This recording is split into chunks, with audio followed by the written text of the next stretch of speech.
Hello, we're here with Christopher L. Eisgruber, Provost and Lawrence Rockefeller Professor of Public Affairs at Princeton University. And we're going to be talking with Chris about his new book, The Next Justice, Repairing the Supreme Court Appointments Process. Good morning, Chris. Good morning.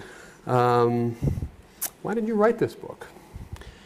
Peter, I think I really got interested in the project in the fall of 2005 and then in 2006 when the country witnessed the Roberts nomination and then the Alito nomination and the hearings coming out of that. Both of them were obviously wonderfully qualified in terms of their legal abilities, but there was a real issue about whether or not their judicial philosophies and their values were mainstream by comparison to where the country was.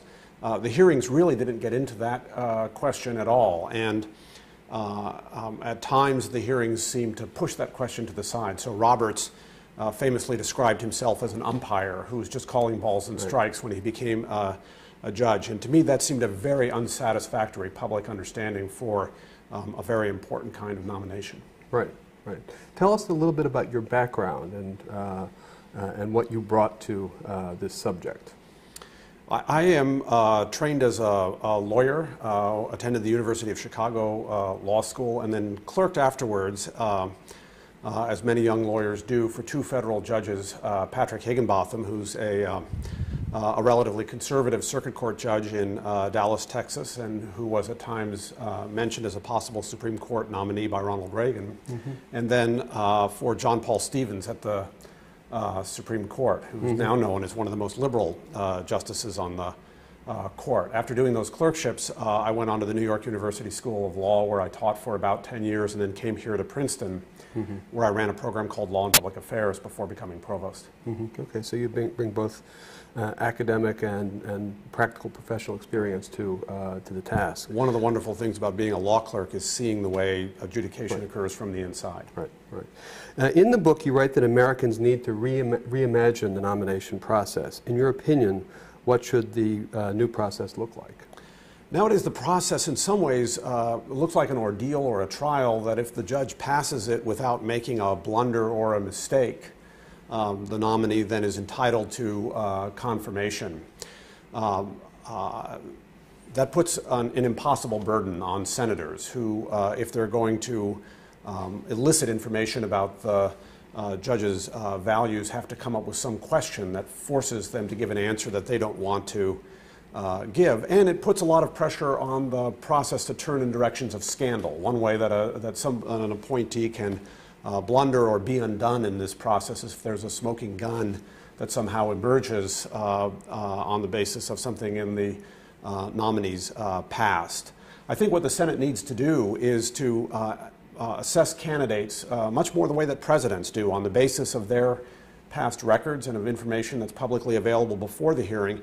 And then they need to treat the hearing not so much as a kind of a closed-end set of questions, fill in the blank and see whether you can get this right, but rather as an open-ended set of essay questions in which the nominee can answer doubts that the senators might have. But if the nominee refuses to answer, as nominees have recently done when they're asked tough questions about their judicial philosophies or their values, the Senate has to be comfortable regarding that as a reason not to confirm the nominee. Okay.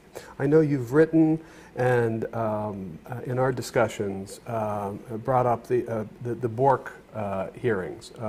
What do the Bork hearings teach us about the current state of affairs and what we should be doing in the future? Now, the Bork hearings really affected the public understanding of the confirmation process. They were extraordinary. Some people remember them as an unfair tarnishing of a great jurist, and certainly there were some unfair allegations that were made in the course of those hearings. But viewed in historical perspective, what's most extraordinary about those hearings is that they really got into Bork's judicial philosophy in a way that subsequent hearings have not. He was willing to answer the questions that senators put to him. They've had an odd effect, though, because people have worried after the hearings that they've somehow made the process too political. So in the past, when people have talked about repairing the confirmation process or fixing the confirmation process, they've looked for ways that make it less political. And in some sense, you might then consider the Alito and Roberts hearings a success by that standard. They were, in the words of Senator Arlen Specter, a kind of stylized minuet, very pretty, very choreographed, not very enlightening. And the result of that is that the presidents have had increased ability to appoint nominees on the basis of their political qualifications, and the Senate has lost its capacity to put a check in the way that the Constitution envisioned on the power of the president. Seen in this historical context, what kind of questions should senators be asking nominees?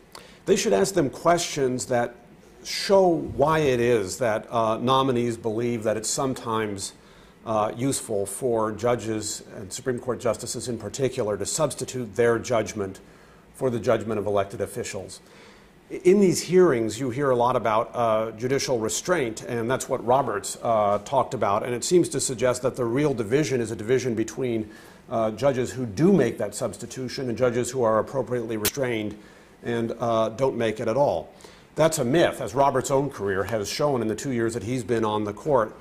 He and every other justice who has served on the Supreme Court for at least 50 years, and indeed I would say throughout the country's history, has believed that it's sometimes desirable for Supreme Court justices to substitute their judgment for the judgments of elected officials about controversial political matters. The Senate needs to understand when nominees would do that if they were appointed to the court. So that's an important question. That's an important question. Right. That is, and the most direct way to ask that would be exactly that way. It's when do you believe that it is appropriate for judges to substitute their judgment about ambiguous provisions in the Constitution for the judgment of elected officials? Another way of putting that question is, what do you think judicial review is good for? Why do we have constitutional courts? There are various ways to help justices or nominees say something about that. One could ask them, what justice in the past has had a good understanding of what judicial review was all about? Whom do you admire and why do you admire them? You might ask them, why is it that you think so many other countries are adopting institutions like judicial review? What purpose does that serve in a democracy? When should these courts be intervening in their political systems? You might ask them about particular areas of law, such as, when does it make sense for courts to enforce rights that are not specifically enumerated in the Constitution? Right. So that's the key question. That's one of the key questions, yes.